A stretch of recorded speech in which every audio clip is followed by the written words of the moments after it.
How was lunch? Good. Okay, good. So our next speaker is going to be Gregory Pappas.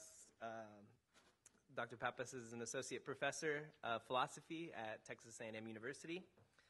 He works within the pragmatist and Latin American traditions. On a personal note, his work on Dewey's ethics has been incredibly influential for me and for my own research. In fact, his book on Dewey's ethics, Democracy as Experience, has been somewhat of a Bible for me as of late. Professor Pappas was actually here this summer for our Summer Institute in American Philosophy, where he helped lead a very enlightening seminar on naturalized ethics, in part with our own Mark Johnson. In the few discussions that we've had, Professor Pappas has been incredibly supportive, helpful, and encouraging in my own research projects. So with that all said, it's my pleasure to introduce Professor Gregory Pappas, whose talk is entitled Towards an Ethics of the Marginalized in the Americas via a Study of the Marginalization of Hispanics in the American Philosophical Community.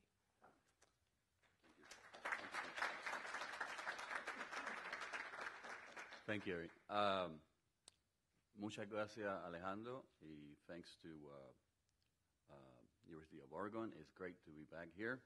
Last time I was here was, it seems like last month, but it was really in July. It's just a little bit colder now, but it's still beautiful. I did this, and then I realized after I did it that it's going to be worthless, since most of you cannot see it. Nevertheless, there it is. I have, though, I hope you all have a copy of the paper, and that will help me in regard to, if I see that I'm taking too long, I will just skip sections, but we'll see how it goes. There's two, let me say something about the overall project here. You can't see this, what's the point? But anyhow, those of you who can see.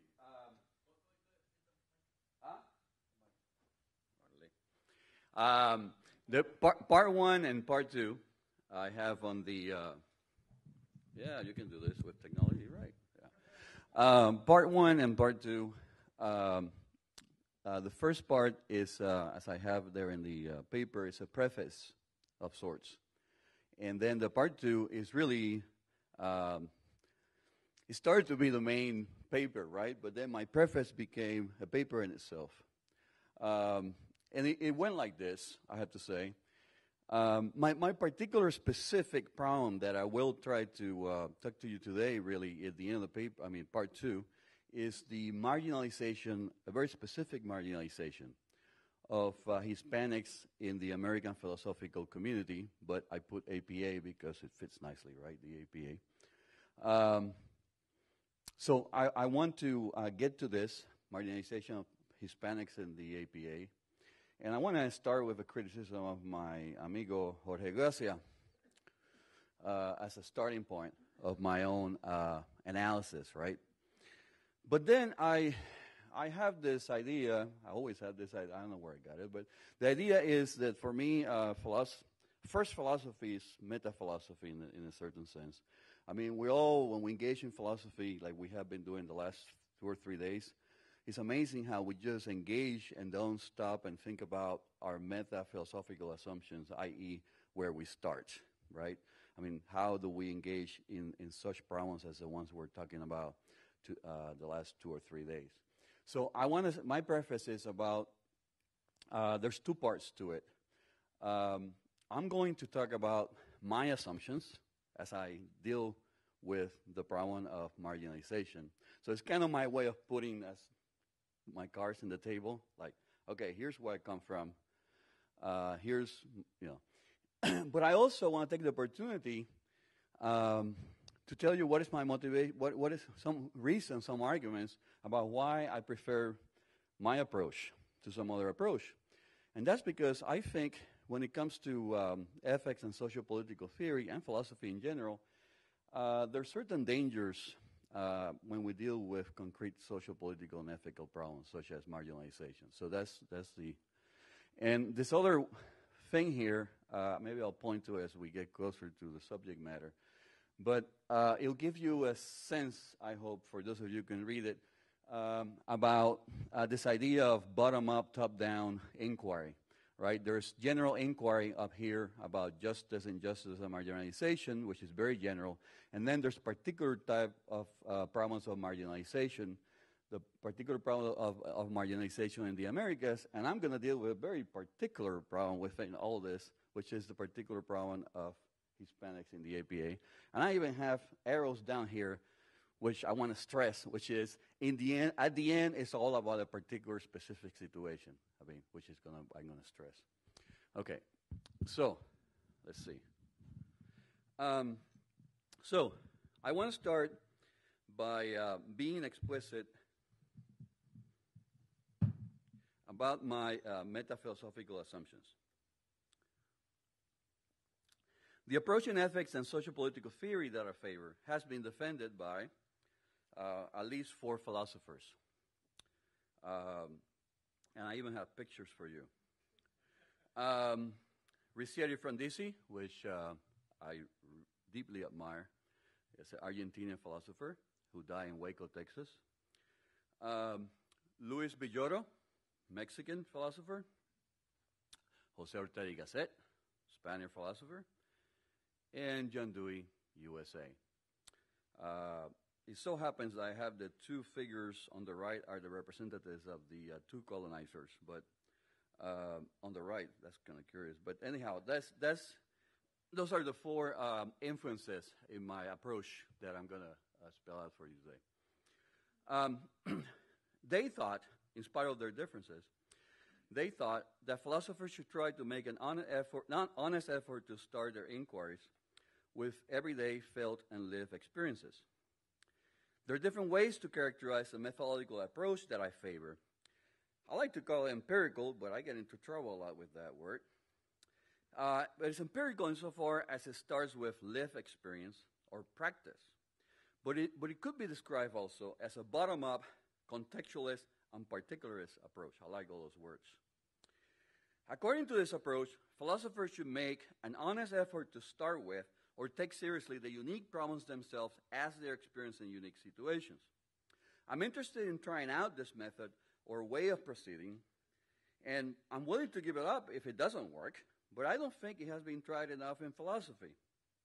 This philosophical approach is critical, for sure, of the quest for a historical universal point of view, but I think it's also critical of recent 20th century philosophy that are centered on or take as their starting point discourse, history, and big, huge theoretical abstractions favored by even some, I underline some, okay, so don't take offense, some postmodernists, Marxists, Habermasians, Foucauldians, I don't know, I'm making all this up, Levinasians, I don't know, feminists, McIntyreans, critical race theories, and I had to add Fanon there and Professor Dussel. So Dussel-Danians, how's that? I don't know.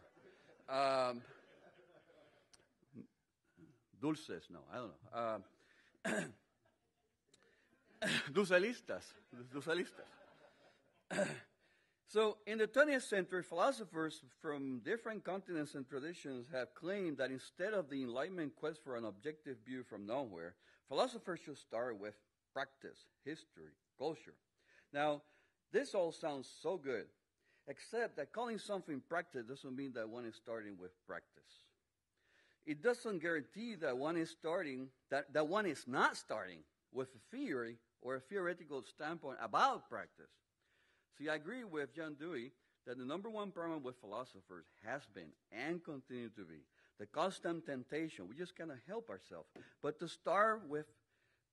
not to start with life as it is lived, but with a theoretical spectator intellectualist standpoint upon everyday life.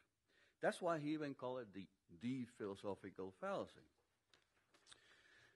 The alternative to the aspiration for a view from nowhere of modern philosophy is not starting philosophical inquiry in the context of history, culture, practice, language, socioeconomic system, which is usually, not always, but usually, as far as I'm concerned, nothing but a theoretical abstraction.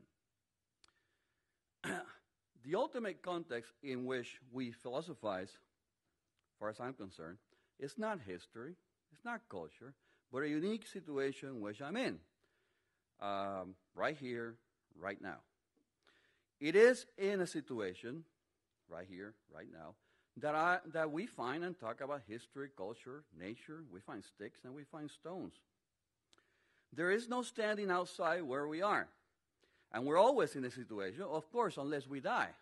Then we're not in a situation, I suppose. Or maybe we will find out if there's more to other situations. I don't know. We can and perhaps should take spectator or theoretical point of view as a disengaged observer, looking at history, for example, but our detached theoretical reflect the standpoint of our life, our in life. The primacy of the engaged standpoint is based on the fact that any inquiry and theoretical point of view we take is embedded in a more practical, everyday point of view. The involved practical standpoint has been, however, dismissed by intellectuals, and I put intellectuals because I think this is true of not only philosophy, but even some people in science, as subjective, compared to the objective, detached, theoretical standpoint of knowledge and inquiry.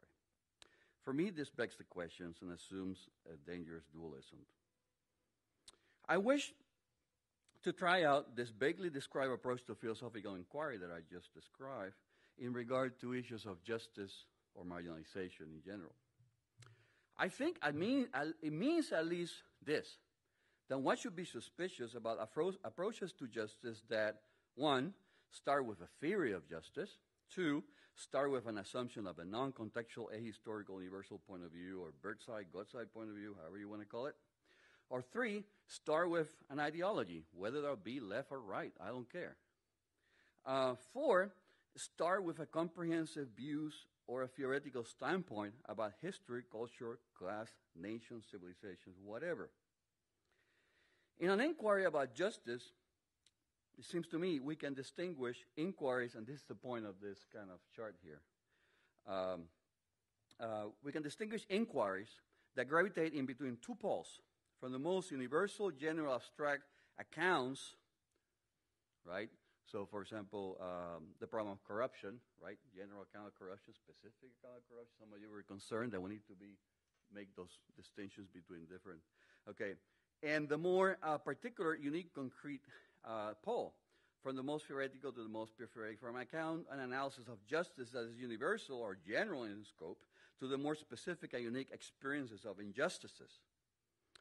The approach that I favor holds that an inquiry about justice, no matter how universal or general in scope, should start and return to the experiences of injustice in the midst of particular and unique relationships in a situation. Luis Villoro has recently taken some steps that strike me as virtually consistent with this approach. So let me say a word about Villoro's recent book before I rehearse my own inquiry about this. Next section, Luis Villoro's negative approach towards justice. And here's a picture of the book. This is the latest in a series of books published by Luis Villoro on issues of political philosophy. The core of his proposal is that different than the usual theoretical path taken by philosophers of justice, we must try what he calls a negative path to try to understand justice from its absence, injustice. More in particular, from analysis of the experiences of injustice as exclusion or marginalization. This metaphilosophical position strikes me as an original intellectual strategy that can be taken by any philosopher. This metaphysical position is an original intellectual strategy that can be taken by any philosopher anywhere. But I must point out that it makes sense that it was suggested by a Latin American philosophy. Why? Because in countries like Mexico, where Villoro comes from, the experiences of injustice is daily. So it comes natural to think about justice, when you think about justice, to start from the vivid experiences of injustices. So while Rawls thought of justice from a veil of ignorance, in which a subject in which a subject imagined what was to be a just society, Villoro thinks of justice from the standpoint of a particular people suffering injustices, experienced as the experience of exclusion in the midst of concrete social relationships and activities. So Villoro emphasizes the historical and unique aspects of these experiences. There is no universal injustice, just as there is no universal justice. It is always understood in the specific context of exclusion. This has a significant impact on how we understand human rights. Sea and other Latin American philosophers, and here I would add Professor Dussel too, have criticized the way the West universalized a particular conception of humans, rights, and justice. We cannot make the mistake of assuming that the circumstances of exclusion are the same everywhere and at all times. According to Villoro, the doctrine of human rights were formulated in a fashion, place, and exact date, the result of the experience of exclusion of the European bourgeoisie in the 18th century. In many countries, the fact of exclusion is very different. The desired individual freedom cannot be exercised without other conditions such as food, health, whatever. The problems that concern them to describe as relevant to democracy or justice are not those that have to do with achieving some form of consensus, factual or hypothetical, but the experience of being excluded. Now, John Dewey never had the temptation to develop a theory of justice. At most, he had a very general view about democracy as a way of life. But it's clear to me that his starting point was not universal principles or imaginary contracts. His starting point and concern was the immediate and situation-bounded experience of people experiencing problems. So, I read Villoro and Dewey as American, not as American in the broad sense of the word that we use in this conference, thinkers raising serious criticisms about the universalist claims of philosophy, while also avoiding falling into the postmodern and complete cultural relativism or to views that deny that we can even say anything meaningful or important about ethics, values, and democracy in general. Western philosophical conception of justice has attempted to universalize what is contingent or relative to their particular historical circumstances. But here's the interesting thing that I find from this approach that I'm trying to, that it doesn't follow that inquiries about justice in general is just futile. I mean, this sort of inquiry would be futile if across experiences of injustices everywhere, there were no lessons to be learned. But how can we argue this without first trying it out, right? I think this is an empirical matter. An inquiry about injustice in general does not deny the pluralism of injustices at the ground. On the contrary, the pluralism that Villoro and Dewey starts with is in some sense even more radical than the idea of injustices particular to certain historical groups or people or civilizations or culture. For example, and here, by the way, I'm going to go into a section where I go into these dangers that I pointed out, concerns and dangers. For example, some of us like to make reference to the colonial oppression or marginalization suffered by a particular, let's say, native in Native America. In Mexico, for example, as we use this kind of language, structurally caused marginalization as a member of a group by some other group in history. I'm okay with that, right? Fine. But we sometimes talk as if our theoretical account of the experience of the oppressed is all there is to their experience. We pretend to have some sort of advantage standpoint that the poor native does not have. Because after all, she's too immersed in her subjective group experience to see where they are in the landscape of history. This is the usual illusion of intellectuals, that via detached theoretical reflection, we're closer to how things really are. Now, I'm just pointing to a danger. The one of confusing a theoretical account of the experience of marginalization with the experience in a situation. I'm pointing to a danger in what you and I have been doing here in this conference for the last 2 or 3 days. In discussing ethics in the Americas, we have been using our favorite big theoretical categories like the history of exclusion of entire continents, regions, colonialism, race, class, genders, and the many names and positions adopted and invented by intellectuals to define political position. I'm just saying, let's be careful about this. Let's be careful in different respects. Let's be careful and not fool ourselves in thinking that these ways of talking get us somehow closer to the concrete problems that concerns us, i.e., the violence and exclusion of particular people in the America. Let's also not fool ourselves in thinking that we're even helping them by just talking about it, right? Now, I'm going to bring some other concerns here. I'm also concerned that the debates between theories about oppression center on race versus theories about oppression center on class, and I saw some tensions about this throughout this conference, right? Sometimes I worry that we engage in the debate, and I'm suspicious that what's going on is that in this back and forth, we're more interested in saving our theories than saving the oppressed in the end. I guess the danger here is, well, there's different ways to describe this danger, but falling into some sort of reductionism and oversimplification of concrete sociopolitical problems.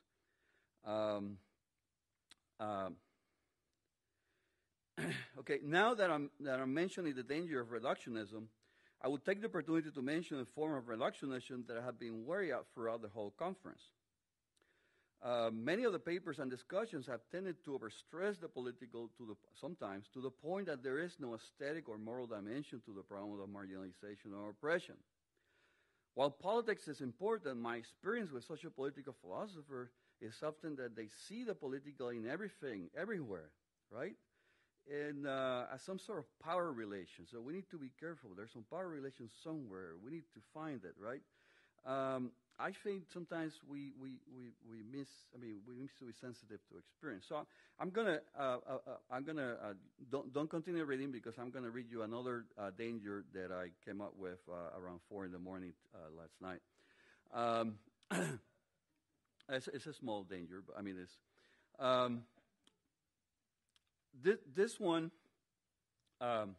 This kind of a worry. I guess after Walter's talk, I got I was working and then never mind. I'm worried that I'm worried to what extent we have tended to, in some of our discussions at least, to oversimplify some of the moral problems that we face in the Americas. I mean, this conference is about ethics in the Americas. I mean, two of the most used categories throughout, I didn't count how many, is the terms colonization versus decolonization. I cannot even say that. I have to tell you, I've never been in my life in a conference where that particular word colonization has been used so much. And I understand why. I'm not criticizing that, by the way. Believe me, I know the history. We're talking about America, right? Which was came out of a rape, right? And we're still suffering the consequences from that rape.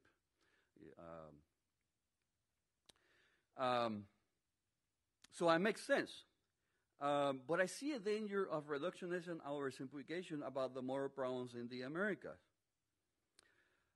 See, there is this kind of large narrative of the history of the moral life of the Americas that I get restless about because it sounds to me that what we're saying sometimes, or assuming at least, is that the moral life, the history of the moral life of the Americas is a fight against evil, where evil has a clear there's one evil, well, there's more than one, but colonialism is it, right?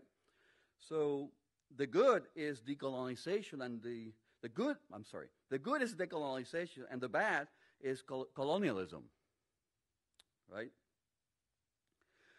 Why am I bothered about that? Well, according to John Dewey, which, as you know, I've been very influenced by him, one of the biggest mistakes in ethics, I mean, this is like fundamental to the history of ethics, is this oversimplification of moral life, where moral life is just the struggle of good against evil.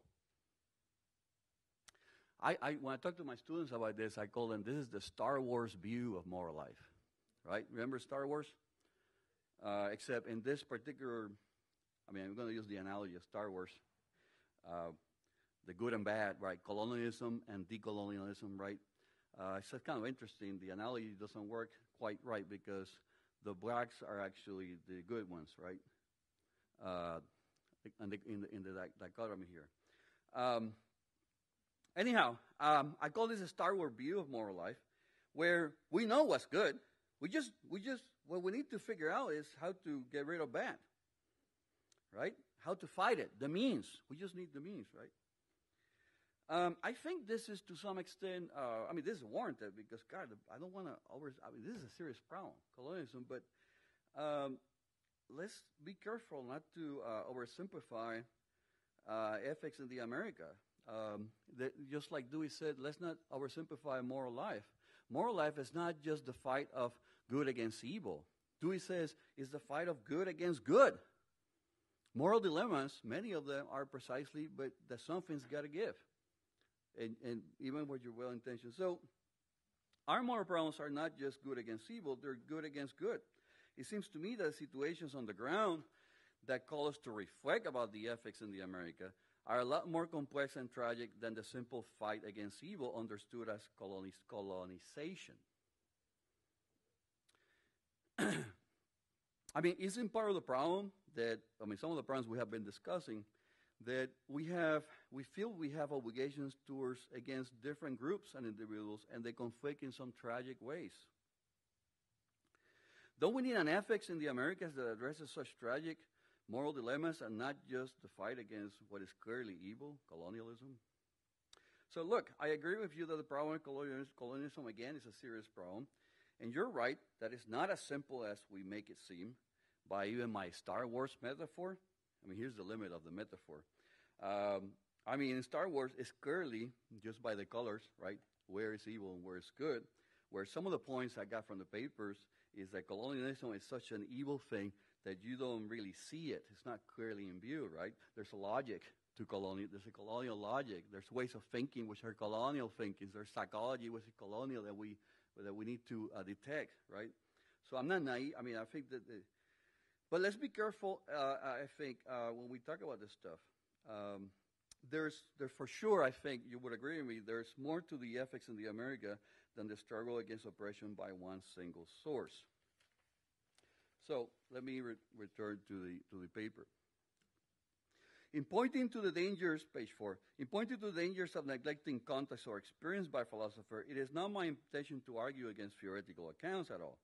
While strictly speaking, there is no general problem of marginalization, but specific problems suffered by particular individuals embedded in a unique situation, a general inquiry about anything may well be useful. When one views theories as tools, that's the way I look at them, there is room for specialized tools as well as tools that have a wide range of application and reference. A general inquiry about marginalization can be one that generates and applies principles, but without undermining the ultimate importance of context-sensitive inquiry. Now, how to proceed in what I'm suggesting, this kind of bottom-up approach, which starts and takes seriously particular experiences of injustice and applies them to groups, societies, to arrive perhaps at a full-blown theory of justice is not something that I'm even close to attempting in this paper. My goal in this paper is just to try out this general approach that I've been outlining for you by starting with a particular problem of marginalization. And I need to start somewhere if I'm going to address marginalization as a general problem. And I think there's nowhere to start except where we are. I need to start with the personal experience of myself, of others close to me who have suffered marginalization. This is why I will start with the experience of we, Hispanic philosophers, marginalized in the American philosophical community. I'm aware that my particular problem that I'm going to start with, is not as interesting and as urgent as the ones we have been discussing throughout the conference. On the other hand, here's the positive side is there are many people in this room right now who belong to the same community that I'm going to criticize for marginalizing people, okay? And I welcome your feedback on this. So my starting point could not be more local in a certain sense, right? Now, I must here anticipate a possible reaction or objection to my exercise. It goes something like this. how dare you take seriously the bourgeoisie experience of such privileged people as yourself, compared to the millions of Hispanics who are right now suffering significant marginalization? We must suspect every single move you're going to make. Well, I'm sympathetic to the idea that my readers should have a decent dose of skepticism or suspicious about my inferences about marginalization in general. See, I'm gonna deal with the specific, but make some generalizations about marginalization, or dealing with marginalization. But the objection assumes what we can only found empirically. To regard a priori the experience of marginalization of even the most privileged as not real, according to some theory, seems unwarranted. I'm sometimes amazed at how many of my Latino African American colleagues just dismiss a priori, based on their grandiose theories, the experiences of marginalization of even white upper-class males as totally irrelevant to the serious injustice of the many. They probably are, but if we are, let's find out, right? Let's engage in inquiry. If there is no general, here's my argument. If there's no universal experience of marginalization, right, nor a set hierarchy among those suffering experiences that someone from some God's eye view can experience, then it seems to me that the most reasonable starting assumption and hope is that any experience of marginalization may be relevant in some way, may have some lessons to some other experience of marginalization. So in what follows, I have this hope, and we'll start with a very specific one. The experience of Hispanics in the thought of their thought in the American philosophical community. And hopefully in the process there'll be some general lessons.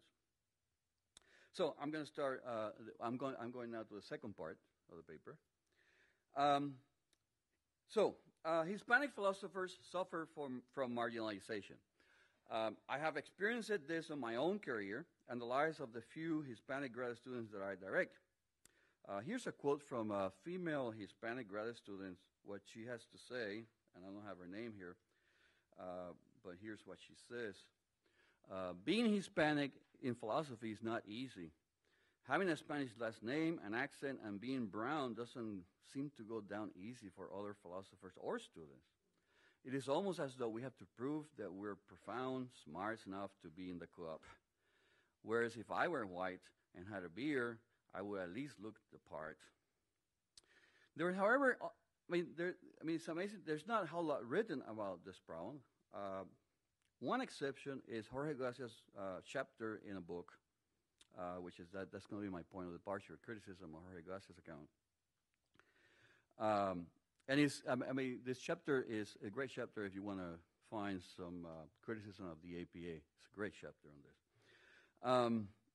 Now, let me go real quick over this next part. Before addressing the marginalization of Hispanics in the USA and evaluating Gracia's account, let me first lay out three working assumptions that are not going to come as a surprise to you that follow from the first part of the paper.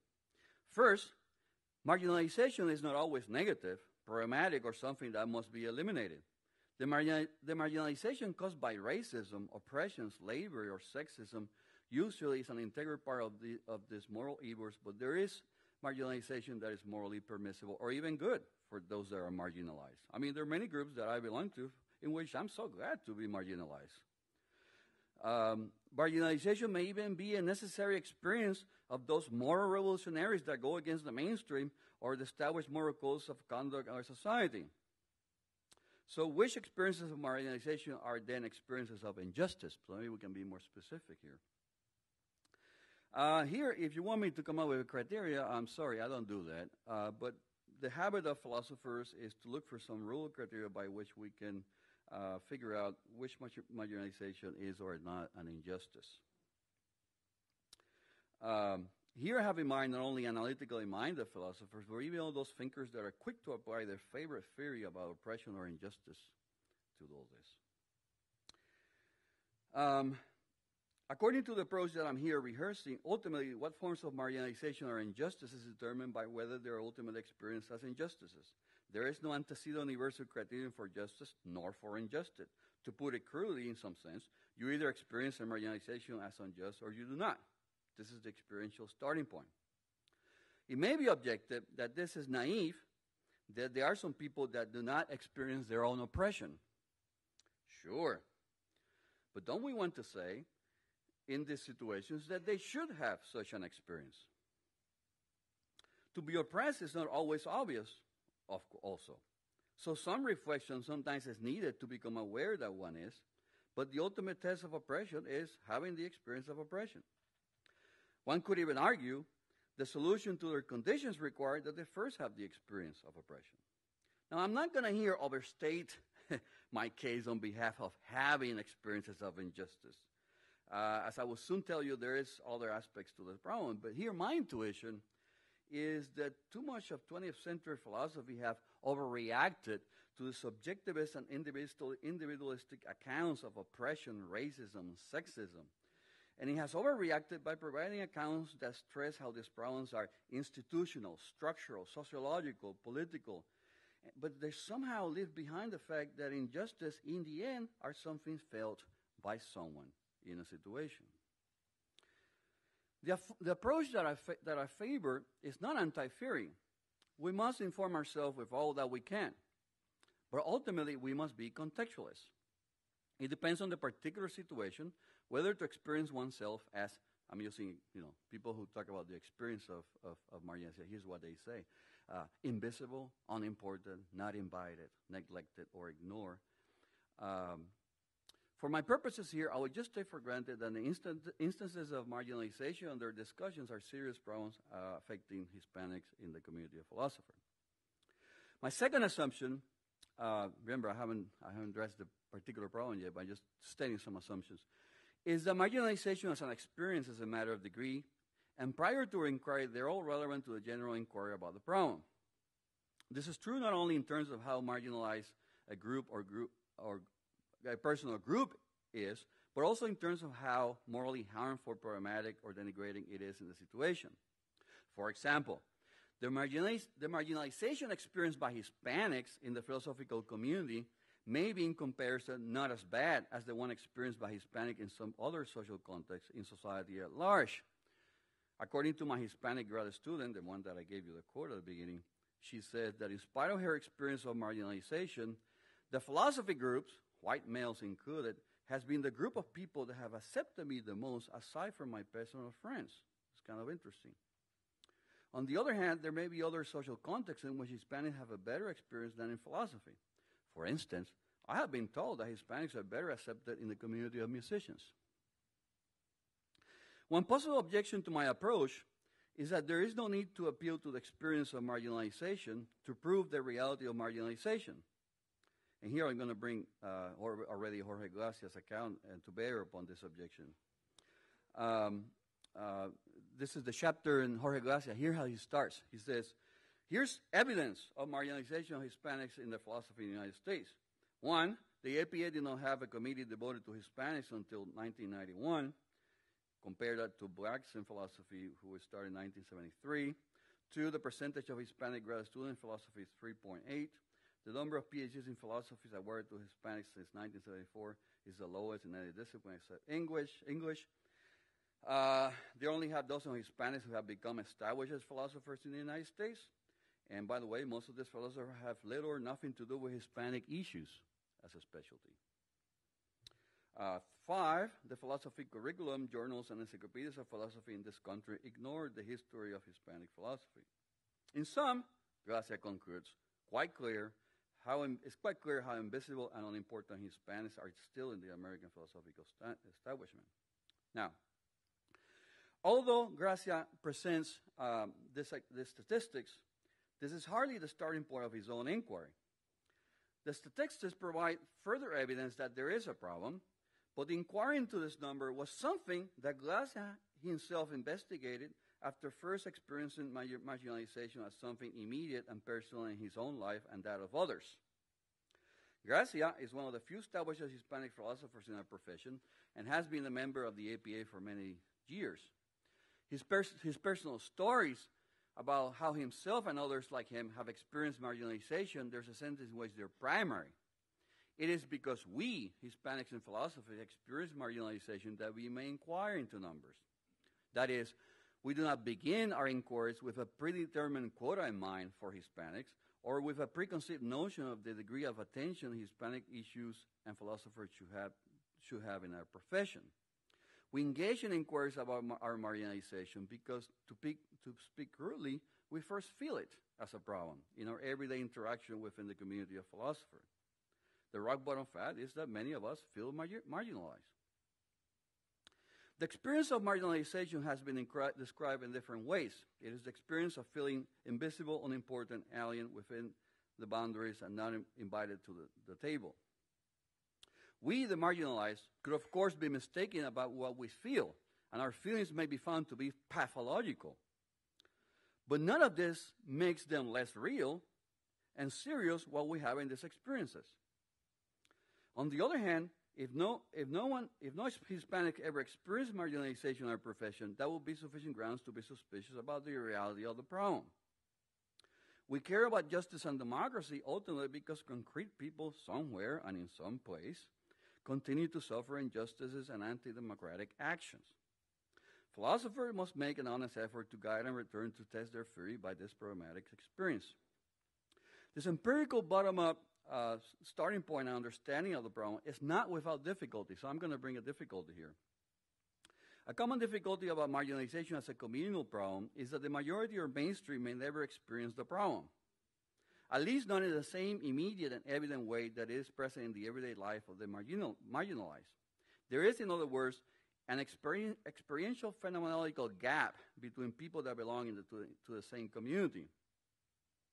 While marginalization of Hispanics can be a shared problem that we have as a community, it only affects in the immediate and obvious way those who are marginalized. This life gap is a challenge. I mean, how can we make mainstream philosophers aware that there's a problem if they do not experience it as a problem, and may even find comfortable the status quo of the philosophical community? And this has happened to me many times. I mean, just last week, I was talking with a colleague about this paper. I was going to give this paper today, and he looked at me and he says, "Marginalized? We don't marginalize Hispanics. I haven't experienced it," right? And I said, "Really? You haven't? Well, what about me?" Where was I? I'm sorry. This is where the numbers that was given by Glassett may be important, right? The above statistics and evidence are important because we want to convince others that there is a problem that requires further inquiry. At the very least, the search for statistical evidence may allow us to convince others, such as my colleagues, that our feelings of marginalization are not pathological, or to be, One could, of course, raise some skepticism about my analysis so far, but it assumes that we can all come to some minimum agreement about what counts as evidence of marginalization as a problem. Moreover, Hispanics may argue that no matter how convincing or alarming the numbers may seem on paper, those in the mainstream will never understand or do anything about it since they're not experiencing it in the first place. There's some truth in these responses, but they only point, as far as I'm concerned, to a practical challenge and do not undermine my analysis of the problem of marginalization so far. They show why marginalization as a communal problem is usually so difficult to ameliorate. I am, however, not ready to give up hope.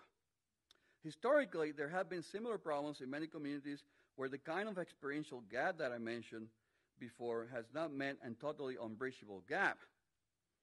Even though masters do not experience being a slave, and maybe they cannot, can they at least imagine what it's like? This last challenge seriously underestimates how our empathetic capacities to understand someone else's pains and sufferings. Is it so hard to imagine how others feel when they're marginalized, I ask? It's not as if marginalization is a rare type of experience that only a few have ever experienced. In fact, given the many changing and complex communal relations most people get to experience since an early age, it is unlikely that no one has not experienced to some degree at some point a bit of marginalization. Many people remember, for example, that particular classroom or that particular group of friends growing up in which they felt at times somewhat neglected, invisible, at the fringes, or just not cool enough to be taken seriously. In any case, why assume that those in the mainstream must, strictly speaking, experience marginalization in the same way as those marginalized in order to experience it as a shared communal problems? Bien. So I'm going to go real quick over this last section, promise. Here's Jorge Cacao hypothesis about marginalization. I'm going to be critical of it. Gracia's hypothesis about Hispanic marginalization is simple. We're perceived as foreigners. He says, our issues and thought are regarded as belonging to a different non-American culture. In this way, our community resembles the non-philosophical world. We are, as a group, alienated and marginalized. We're considered foreign, and that we're stereotyped in various pernicious ways. In the following, I raise some doubts about Gracia's account, and my doubts have to do whether it really captures or explains the full complexity of the problem. So I go back to my initial, remember the dangers, reductionism, oversimplification. That's what I'm after here. Gracia's diagnosis of the situation of Hispanic is not without merit. We experience ourselves as marginalized because the mainstream philosophical community excludes us based consciously or unconsciously on the prejudice that we're Hispanics and therefore foreign in race or rationality. But can this really be the whole story? What I want to do is just to explore other factors not mentioned by Dewey, sorry, that was a slip, by Gracia, that may add to the complexity of the problem. And to do this, I want to bring up another series of marginalized people in the APA, and that is people who do American philosophy. And I mean American, not American in the broad sense, American in narrow sense, of people who work on Peirce, James, and Dewey, such as myself. So what I do in this section is, is I compare the experiences of marginalization as being Hispanic versus the experience of marginalization being an American philosopher, meaning someone who studies Peirce, James, and Dewey. And here I have for you evidence of marginalization of American philosophers in America. We can go over that, but I think you probably know, right? By the way, I sometimes, since my specialty is Latin American philosophy and classical American philosophy, I thought sometimes about deleting that, putting marginalized philosophy or something like that. In any case, there's the reason I bring up the American philosophical tradition and how it's marginalized in the APA. Well, let me move to page 10. As a member of both groups, I must confess that the marginalization of Hispanic philosophers is worse than the marginalization of American philosophers. But this is a difference of degree that should not be surprising. What is surprising, or at least is in need of explanation, is why American philosophers are marginalized in America at all. And the puzzle doesn't fit very well with Gracia's hypothesis that we have been considering. I mean, you would think that if the USA philosophical community is prone to exclude and marginalize what is perceived as nationally foreign, as Gracia suggests, then it should welcome better what is not foreign, what is native, such as a homegrown philosophy. However, my personal experience and the evidence above suggests that they do not. So what do we make of this inconsistency? Perhaps the main reason behind the marginalization of these two different groups is just different. But I'm bringing up the comparison because I show how complex are the causes of marginalization.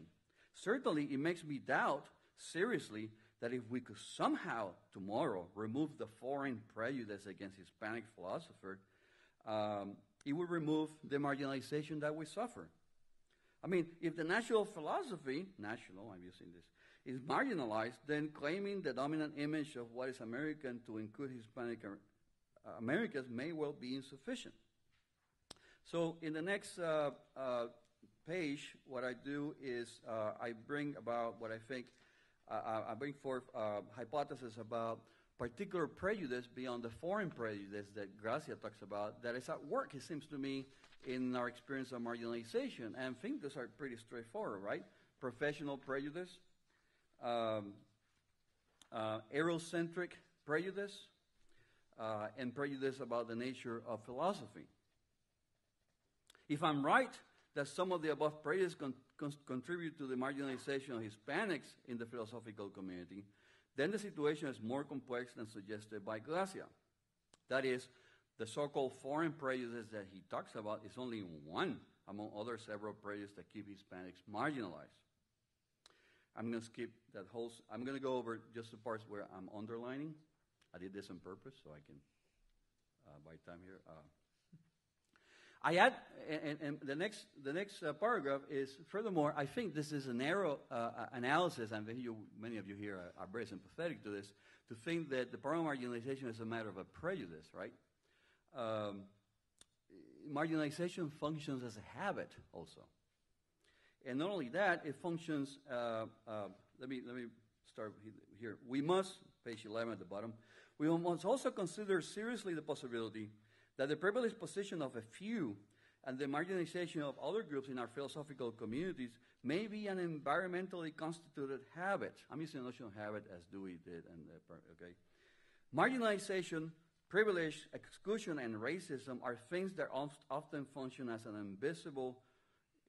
invisible way, especially to the ones who are privileged. This is only because habits are things that we do without much thinking. Okay, so it's a lot more complex. So I'm going to go page 12, the top of the page. To find out if we contribute to the problem of marginalization, I'm suggesting from the previous analysis of as an institutional habit, it's not enough to run an introspective search into what we believe or discern even our cautious intentions, right? Like you can talk with your colleague and may show that to your colleague you're helping out, right? Even though you don't know that you are, right? That's the institutional habits that are part of the practice. Just as important is to address the issue of how we actually transact with others when we attend the APA meetings, as well as the character of our participation in the community by journals, reviewing books, whatever. So, conclusion. What I have presented here is only a preliminary and tentative analysis of the problem, one that supplements and advances the inquiry started by Jorge Glacia. There's clearly much work to be done. While I do not offer the solution to the problem of marginalization of Hispanics in the APA, my analysis has some important implications about how to continue to inquire into the problem and how to search for its amelioration. Namely, so I'm deriving some general lessons from my specific inquiry. We must avoid reductionism and oversimplification in any inquiry into the problem of marginalization.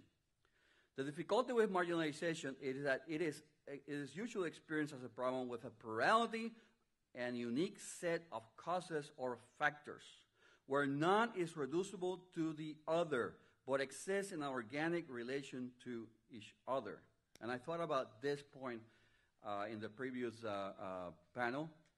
So I will disagree with Professor Dussel about the problem of corruption. Is not just, we have to be careful to say that the problem of corruption is just the effect. I think it's also the cause. What I'm trying to say is, I'm trying to defend you just for a moment here. That is, I thought that his point was that there is an aspect to the problem of corruption that it has to do with the particular beliefs that people have about corruption, the particular attitudes, the particular cultural predispositions, whatever you want to call it, may well be caused by some causes such as colonialism or whatever, but it itself is also a cause. It doesn't help. I think we need to be careful about how we think about this concrete socio-political problems. I think that what you have is multiple causes where each of them reinforce the other. I think you probably agree with this. So I'm going to skip to the underline here on page 12. We must avoid the tendency or temptation to reduce the problem, I'm talking about marginalization and racism, to the problem, either to a problem of individual psychology, right? I know many people are very jump and say, oh, a problem, no, it's not. or to social, economic, and political problem. Instead, marginalization, I went to say this about racism, about so many problems, is a problem that must be engaged at all ends of the spectrum of factors that can be distinguished by reflections. And I had the notion of a complex organic problem requires an intelligent organic approach. This is the alternative to reductionism. That is, it requires not only that we ameliorate the problem from all sides, but that we are alert to how one side affects, sustains, and nourishes the other. 2, oversimplification is to be avoided, and inquiry seems effective if we take seriously how habits operate in our everyday experience. The immediate association of perception that many have in our community of Hispanics as foreign, as Jorge suggests, does not always operate as a belief or a proposition. It operates as the product of a non-conscious habits. Habits are hard but not impossible to change or control. They must be subjected to reflection, criticism, and conscious influence, but we must also not be naive to think that we can directly, by a single act of fiat, change our habits. Making those that are unconsciously excluding others and enjoying privilege aware of what they're doing is a step. But we must also not delude ourselves in thinking that it is sufficient. Becoming aware of what we're doing is not always sufficient to change what we're doing. Perhaps some indirect strategies, where we change the environment that fits our habits of perception and association, is required to change how Hispanics are perceived in the philosophical community. The way to combat marginalization is not just by direct argument or information. We must find ways to impact unconscious habits by means that engage people's imagination, perhaps even with literature, art, and film. 3, final, the problem of marginalization of Hispanics is grounded on concrete problematic experiences. Any empirical inquiry into the causes of marginalization must begin with and take seriously the experience of marginalization instead of an a priori search and application of some predetermined theoretical criteria of marginalization. This experiential approach is not without difficulty. I have only mentioned a few here, and I'm sure you have your own that you're going to share with me today. While marginalization of Hispanics can be said to be a problem of the philosophical community as a whole, we must be attentive to the experiential gap that I mentioned at the beginning between the marginalized and the ones that do the marginalization. We must find ways to narrow this experiential gap so that most people in the philosophical community become aware and concerned about marginalization as a shared problem that requires amelioration. Ideally, this would require an open dialogue where the marginalized share their experience and the rest of the community is receptive and empathetic, right? Looks pretty, doesn't it, in paper. I'm not naive that this will happen anytime soon. There may well be political and institutional obstacles that must be removed before we can even dream of having such a dialogue that I mentioned. Meanwhile, it is important that we Hispanics bring all the evidence that we can gather to provoke criticism, reflection, and more dialogue within the APA. We need to find ways to convince others that there is a problem that requires further inquiry. Thank you.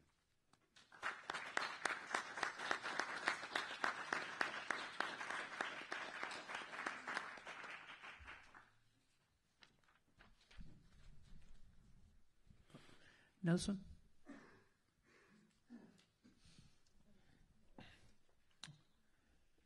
Well, I'll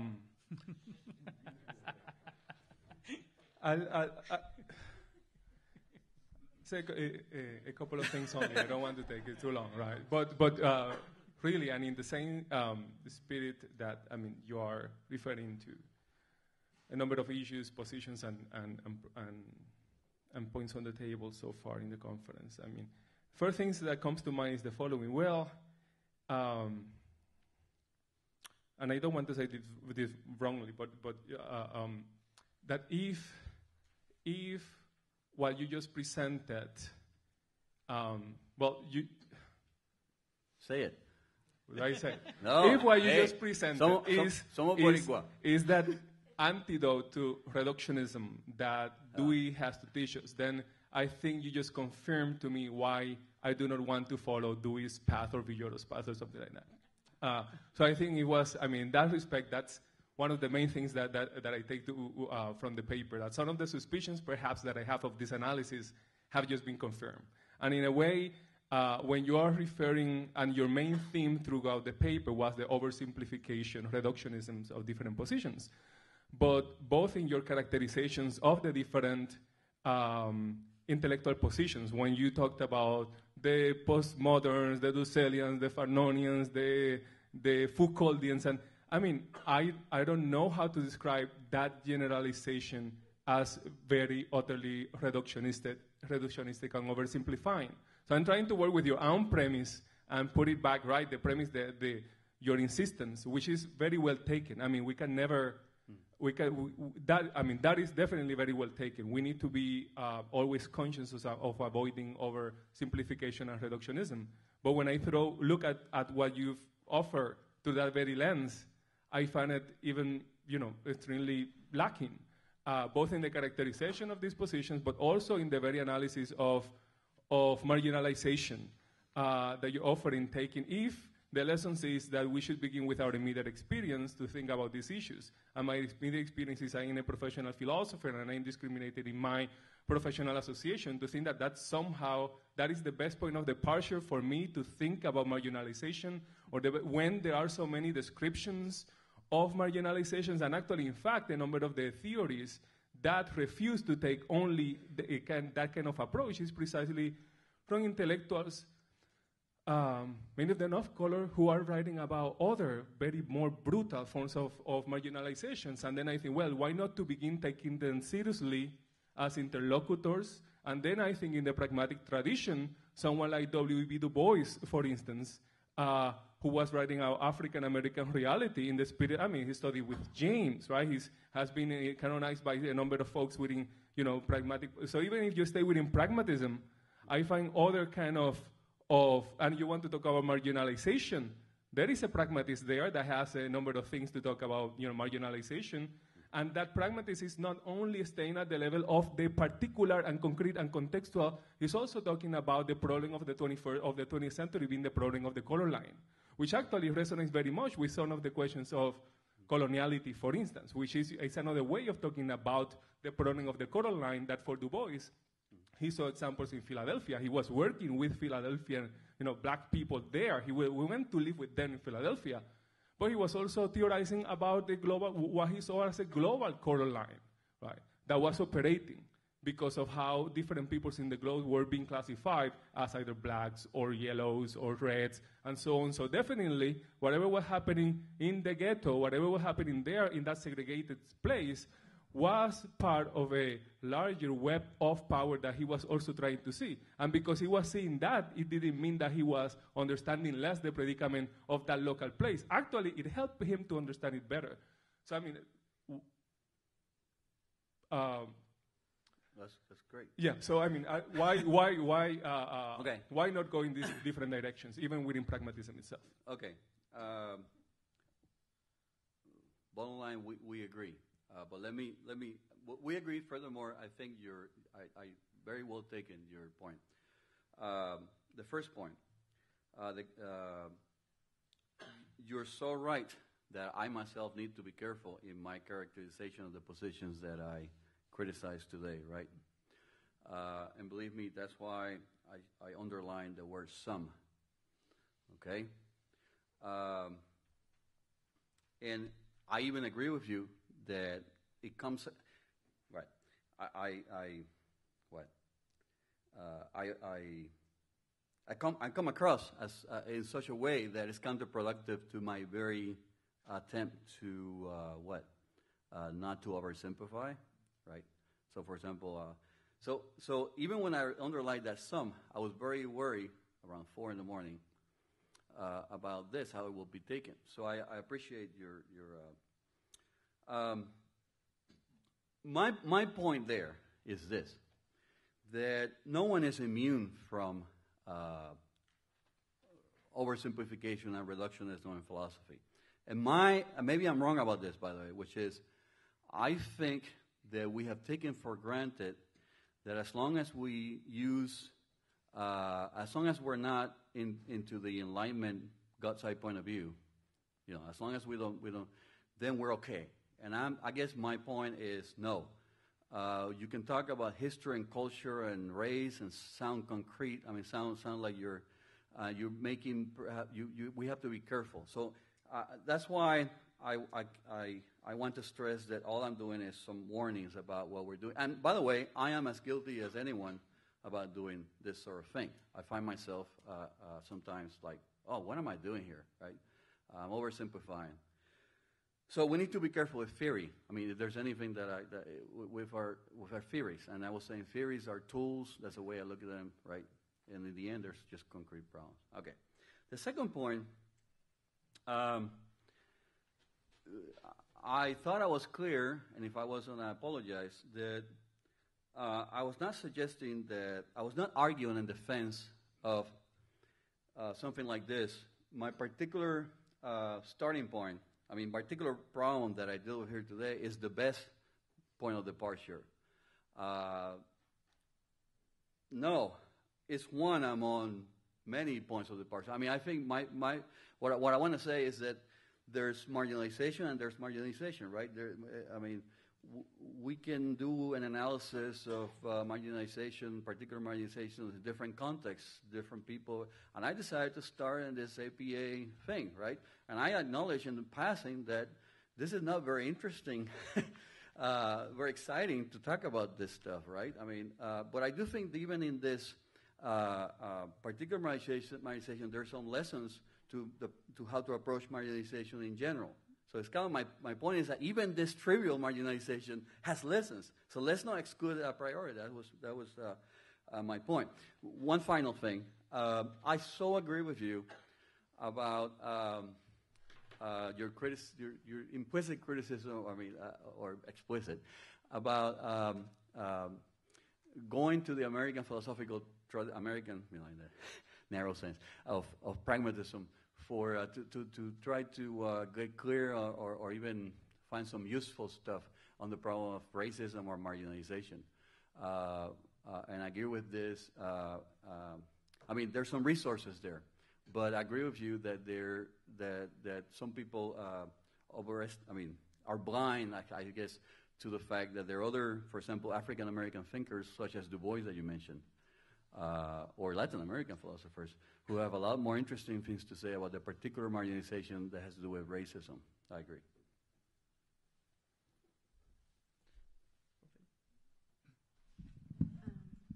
Hello. Well, maybe I'll start with a personal experience. I'm going to play the game of the personal experience.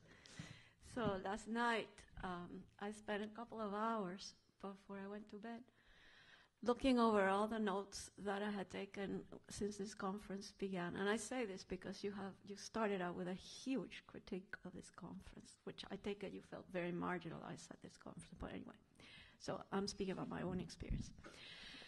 And I was doing this because I didn't want to go back to my home in Florida, having forgotten all the wonderful things that had been said here, some of which I kind of feel more distant from, and others that touched me deeply. And I would like to say that the papers by Sandy, where is she? She's not here. And the papers, the presentation by Nelson and the presentation by Walter were the ones that touched me the most. And why do I say that? Some of the other papers were interesting, but were in territory that was far more familiar to me and that I have studied about in the past and so on. But one of the reasons I came to this conference was precisely to try to figure out what people whose views I hadn't gotten a real chance to study, even though I've read Walter a lot. But, and I was really interested in this decolonial position that is being talked about a lot today in contemporary Latin American post-colonial studies and ethics. So, contrary to your experience, my experience was that I learned so much from these papers. I was able to decenter my past subjectivity in terms of these positions. Like in the case of Sandy, she opened up a whole amazing domain, when she talks about the logic of elimination, which I believe you have used here to eliminate all kinds of things that weren't, like you thought were not directly related to your own immediate interest. And I'm not trying to take it over from her, but this idea that we have been wasting our time here somehow, hearing about oversimplifications of things. So I am very offended by that, because I think that part of the reason, even if we're wrong, even if sometimes it's oversimplified, that we engaged in these positions about oppression and of people who have been far more vulnerable in their lives than Jorge, who's a dear friend of mine, is that we have respect for the pain of the other. We feel like, there's something ethical about the pain of these others that calls our ethical attention. And even if our work is imperfect, I think that it is in a much needed direction. So I just want to be very grateful to the speakers that preceded me. Even sometimes I criticize points, but I just want to say that these perspectives on decolonization have been immensely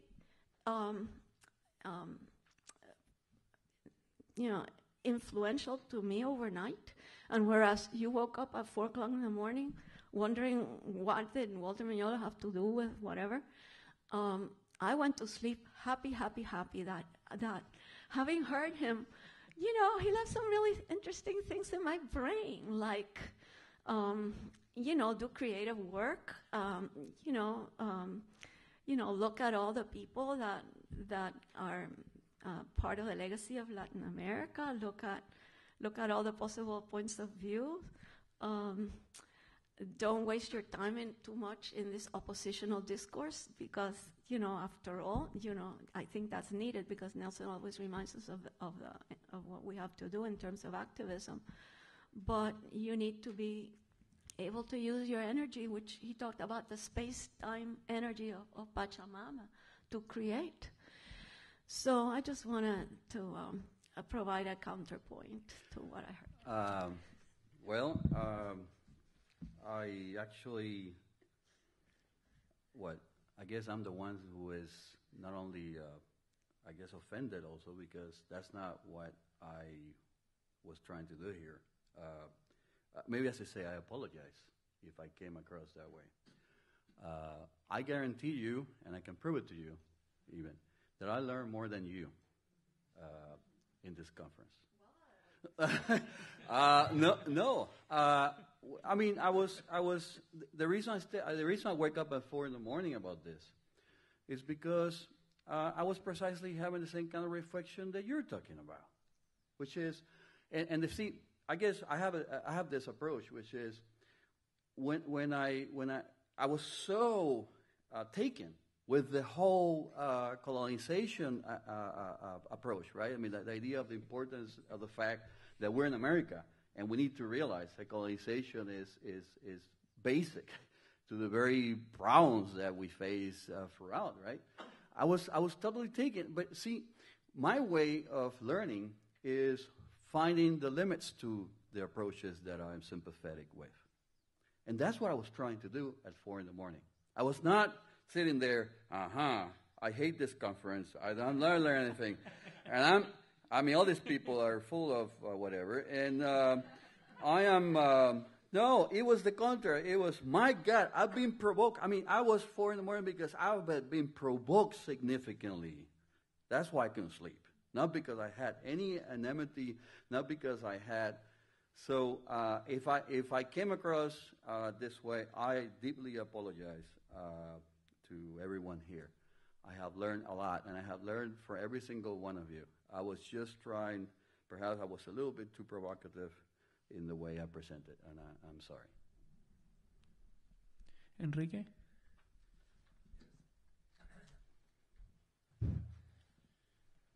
I think it's a very good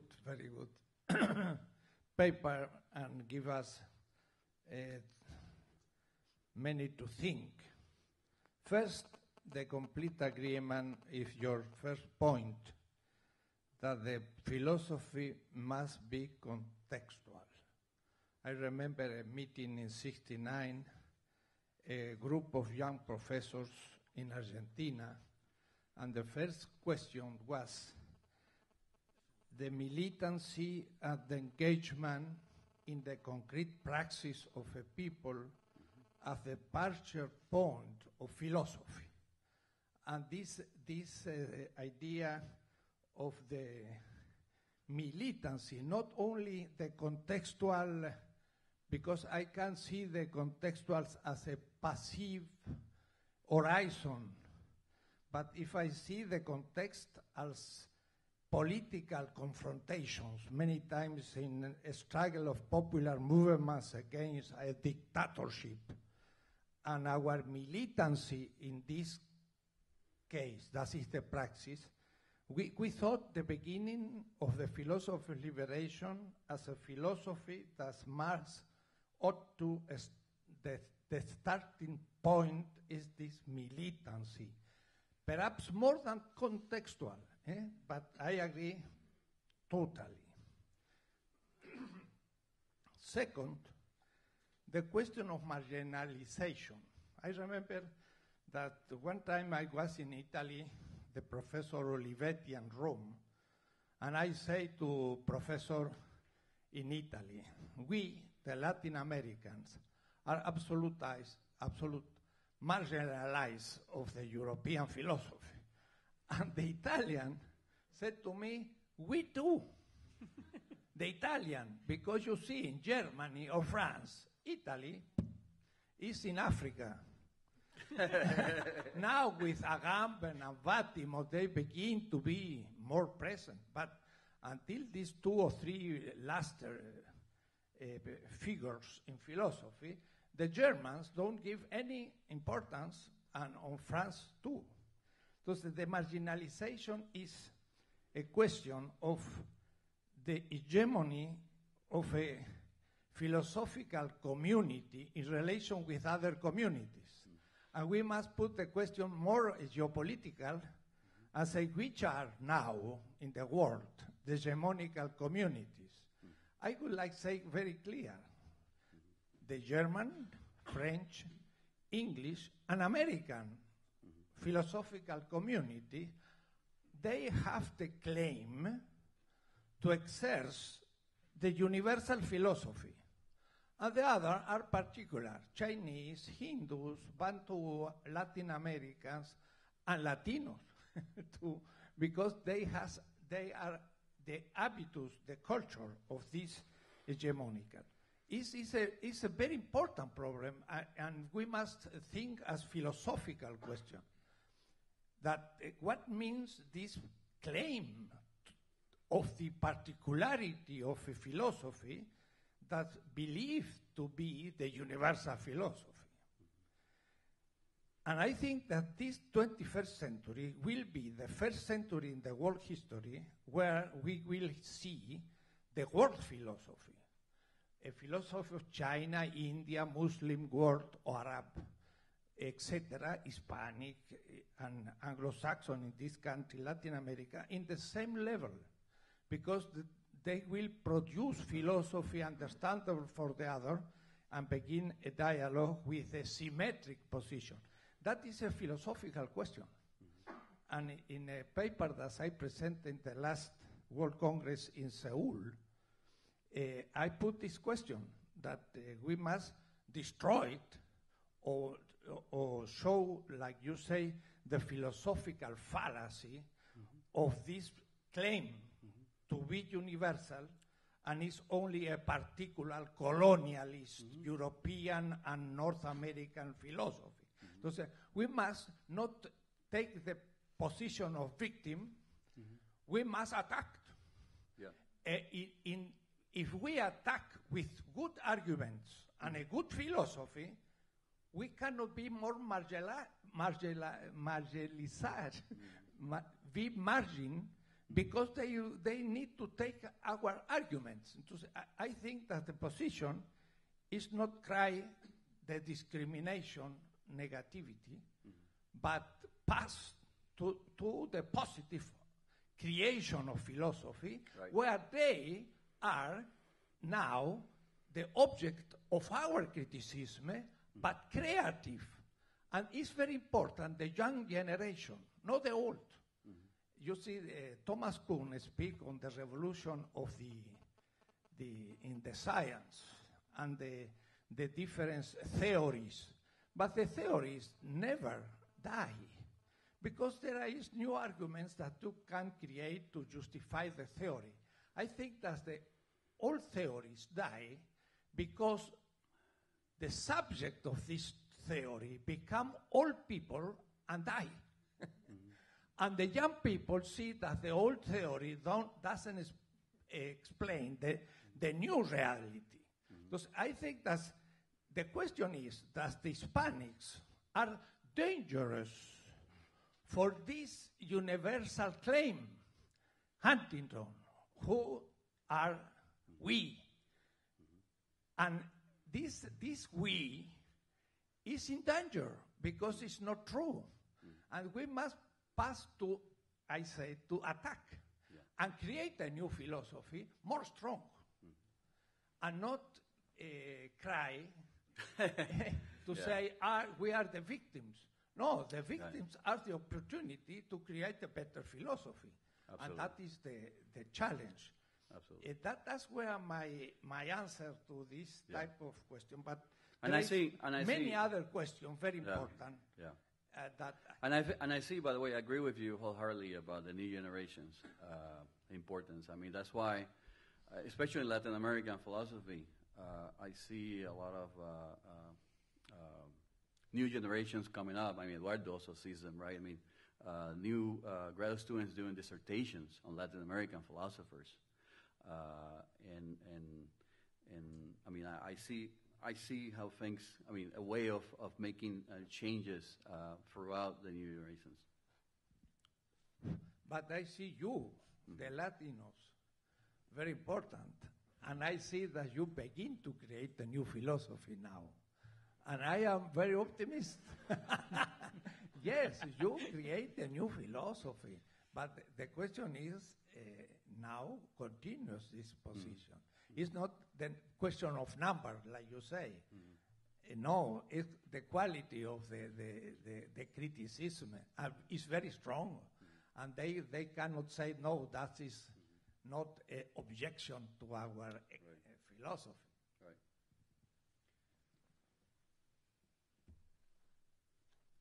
Nelson? It's only very quickly, just to add that I think that, and actually I've been also in sort of in a critical dialogue with Gracia's account of his critique, and I brought a review of the book and targeted in that area. But one of the things that I think, going in line with what Enrique is pointing out, that there is also, I mean, there is certainly calling yourself a victim and only pointing to patterns of exclusion. Of course, that is not enough.